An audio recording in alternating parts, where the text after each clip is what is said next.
한 10년 정도 인테리어를 해오면서 고객님들이랑 상담을 하면 가장 비중 있게 다루는 곳이 바로 주방인데요. 그도 그럴 것이 주방이라는 공간에는 자재도 다양하게 들어가고 여러 가지 가전들이 요즘은 워낙 많이 들어가잖아요. 밥솥, 오븐, 식기세척기, 냉장고 등등 너무 많이 들어가기 때문에 가장 비중 있게 상담을 다루는 공간인 것 같습니다. 하지만 한번 잘못하면 그때 이렇게 미리 좀 할 걸 하고 사는 내내 후회가 남는 공간이기도 한데요. 그래서 오늘은 따라만 하면 절대 후회 없는 주방 공식 5가지에 대해서 설명드리도록 하겠습니다. 오늘 보여드릴 이 프로젝트는 대한민국 분들이라면 모두 아실 반포자이 35평 현장인데요. 오늘 이곳에서 여러분들이 꼭 기억하셔야 될 공식 5가지를 한번 보여드리도록 하겠습니다. 인테리어 하실 때 이것만 알고 가셔도 몇 천만 원 아끼실 수 있습니다. 자, 첫 번째로는 확장하라입니다. 확장하라 무슨 말이냐? 이 영상을 보고 계신 여러분들의 여건이나 집의 구조는 다 다르겠지만 우리 집 주방이 혹시라도 확장이 가능한 구조라면 꼭 확장을 하셨으면 좋겠어요. 오늘 보여드리고 있는 이 반포자의 현장도 마찬가지인데 원래는 제가 서 있는 이 벽을 기준으로는 베란다 공간이었습니다. 근데 여기가 실제 베란다 공간이면 우리 집에 주방에 인덕션도 들어가야 돼, 싱크대도 들어가야 돼 하는 공간들이 여기 앞에 이 공간에 다 모여 있었던 거예요. 그 말은 무슨 말이냐? 그 공간 안에 인덕션과 싱크대가 들어가고 수납 공간 들어가야 되지 하다 보니까 굉장히 좁은 주방일 수밖에 없었다라는 거죠. 반포자의 고객님들과 상담을 하다 보면 모두가 같이 하는 말이 정말 수납 공간도 부족하고 주방 좁다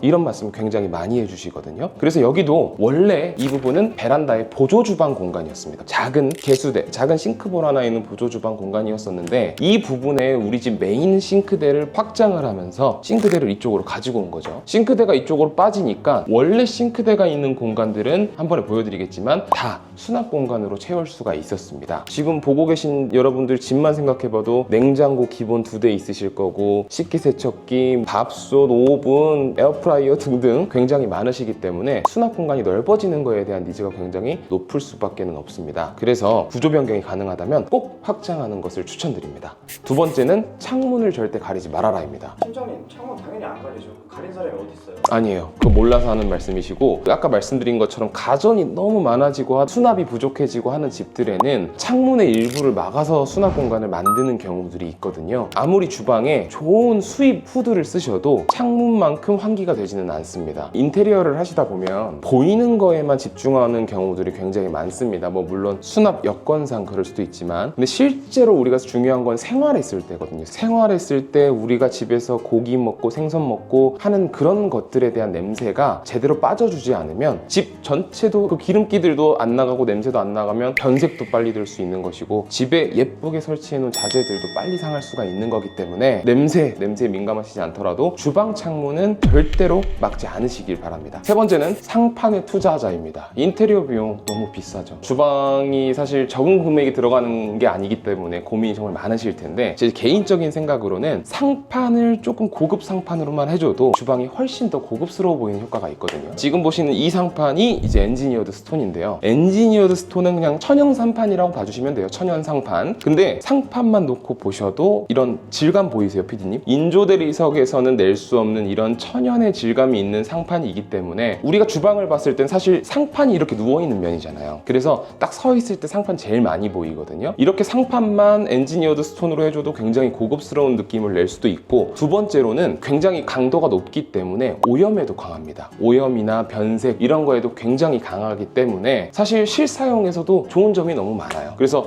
제가 이제 고객님들께 상담을 도와드릴 때 다른 부분에서 줄이더라도 좀 상판을 업그레이드를 하면 훨씬 더 고급스러운 주방을 만들 수 있기 때문에 제가 엔지니어드 스톤도 많이 추천을 드리거든요. 그래서 이 부분도 꼭 기억하시면 좋습니다. 근데 엔지니어드 스톤도 단점은 있어요. 단점은 이음매예요. 이음매, 접합부. 여기 보시면 여기도 보이실 텐데 인조대리석 같은 경우에는 샌딩 작업이 가능합니다. 우리가 집에 올라올 때 이렇게 큰 상판이 엘리베이터를 타고 다 올라올 수가 없잖아요. 그래서 조각을 내서 오거든요. 필요한 부분에 조각을 내서 현장으로 가지고 오게 되는데 그 부분에 있어서 인조대리석 같은 경우에는 샌딩 작업이 가능합니다. 이 샌딩이 뭐냐면 갈아낸다라는 거죠. 갈아내서 이 이음매를 없앨 수가 있는데 엔지니어드 스톤 같은 이런 천연석들은 샌딩이 불가능합니다. 그래서 이런 접합부가 생긴다. 이 부분은 꼭 기억하고 계시면 좋을 것 같아요. 네 번째 말씀드릴 건데 PD님 좀만 뒤로 가봐주시죠. 네. 여기 벽 굉장히 깔끔하지 않나요? 엄청 마감도 예쁘고 깔끔한데요? 원래는 이렇지 않았습니다. 원래는 이쪽 벽에 우리 두꺼비 집이라고 하면 아마 이해하시기 편할 거예요. 두꺼비 집이 여기 이렇게 내려와 있었고 이쪽 구석에는 통신함이 있었습니다. 왜? 우리 인터넷 연결하는 그 메인관인 통신함이 있었었는데 이 부분이 그대로 보이면 얼마나 밉겠어요. 그쵸? 특히나 이 공간 같은 경우에는 또 수납장까지 들어가야 되는데 수납장보다 분전함 두꺼비 집이 더 밑에 내려와 있으면 너무 지저분하잖아요. 자, 네 번째는 통신함이나 두꺼비 집은 숨겨줘라입니다. 간혹가다 이 주방에 두꺼비 집이 안쪽에 들어와 있는 집들이 있거든요. 다행히 또 이 집 같은 경우에 여기 뒷벽이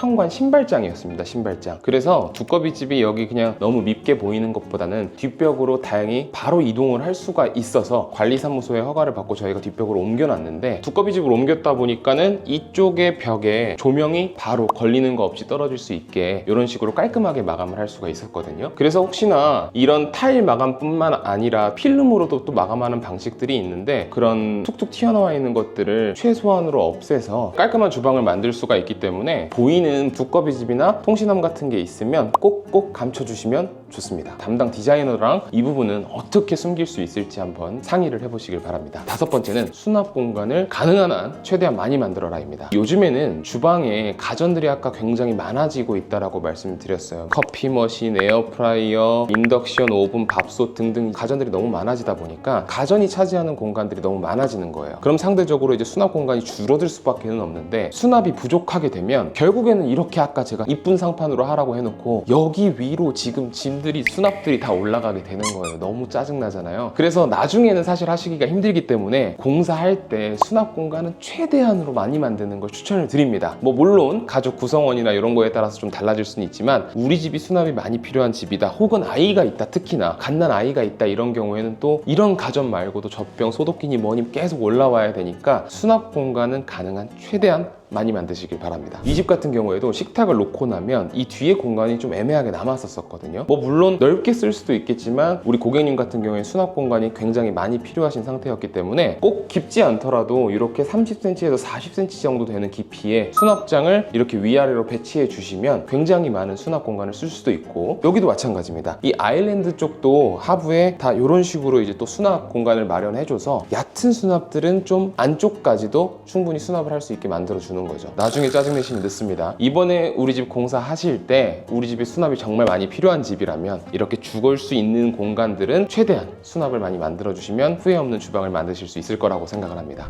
자, 그래서 오늘 말씀드린 5가지를 정리해 보자면 첫 번째, 구조 변경이 가능하다면 꼭 확장을 해라. 두 번째, 창문 절대 가리지 말아라. 세 번째, 상판에는 꼭 투자하자. 네 번째, 두꺼비 집이나 통신함이 보인다면 꼭꼭 숨겨줘라. 다섯 번째, 수납 공간을 많이 만들어라입니다. 제가 오늘 말씀드린 이 5가지 부분 꼭 참고하셔서 인테리어 공사하실 때 아니면 사실 나중에 하기 힘들거든요. 5가지 부분 꼭 기억하고 계셨다가 정말 만족스러운 우리 집 인테리어를 하시길 바라겠습니다. 앞으로도 알아만 두면 절대 후회 없는 인테리어 꿀팁들 많이 알려드릴 테니까 좋아요와 구독 부탁드리도록 하겠습니다. 감사합니다.